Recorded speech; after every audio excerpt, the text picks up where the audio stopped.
சென்னை புளியந்தோப்பில் குடியிருப்பு ஆணைகளை வழங்கிய முதலமைச்சர் ஸ்டாலின் மக்களுக்கு பிரியாணி பரிமாறினார். வீடுகளுக்கான ஆணை பெற்ற பயனாளிகளுக்கு சிக்கன் பிரியாணி, சிக்கன் 65, வஞ்சிரம் வறுவல் என அசைவ விருந்து வழங்கப்பட்டது. பந்தியில் அமர்ந்திருந்த மூதாட்டி ஒருவர் மாநிலத்தின் முதலமைச்சரே தனது கைகளால் பிரியாணி பரிமாறுவதை பார்த்து நெகிழ்ச்சியடைந்தார்.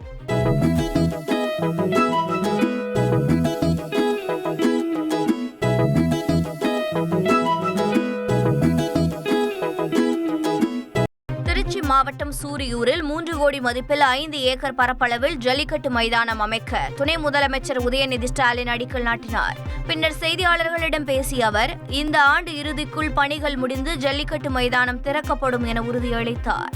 தொடர்ந்து பேசிய துணை முதல்வர் உதயநிதி ஸ்டாலின், நிதி விவகாரத்தில் முதல்வருடன் கலந்து ஆலோசித்து அடுத்த கட்ட நடவடிக்கை எடுக்கப்படும் என்றார். அமைச்சரோடு கலந்து பேசி, கழகத்தோடு கலந்து பேசி அடுத்த கட்ட நடவடிக்கை எடுக்கப்படும். எங்களுடைய இளைஞரணி அமைப்பாளர், துணை அமைப்பாளர் கூட்டம் சென்னையில் நடக்க இருக்கின்றது.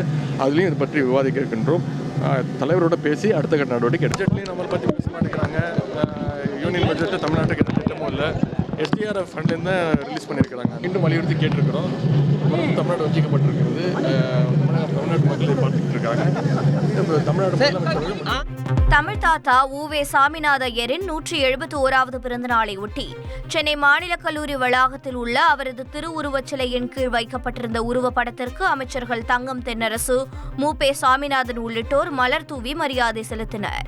பின்னர் செய்தியாளர்களிடம் பேசிய அமைச்சர் சாமிநாதன், பாரதியார் பெயரில் இருக்கை இல்லை என்ற ஆளுநரின் குற்றச்சாட்டிற்கு பதிலளித்தார். வேண்டுமென்றே குற்றம் சாட்டுவது ஆளுநர் பொறுப்புக்கு அழகல்ல என்றும் குறிப்பிட்டார். மேதக ஆளுநர் அவர்கள் ஒரு அரசுக்கு ஆலோசனை சொல்வதாக இருந்தாலும் சரி, வேறு எதுவாக இருந்தாலும், சுட்டிக்காட்டுவதாக இருந்தாலும், குறிப்பின் மூலமாக, அதிகாரிகள் மூலமாக தங்களுடைய கருத்துக்களை சொன்னால் நலமாக இருக்கும்.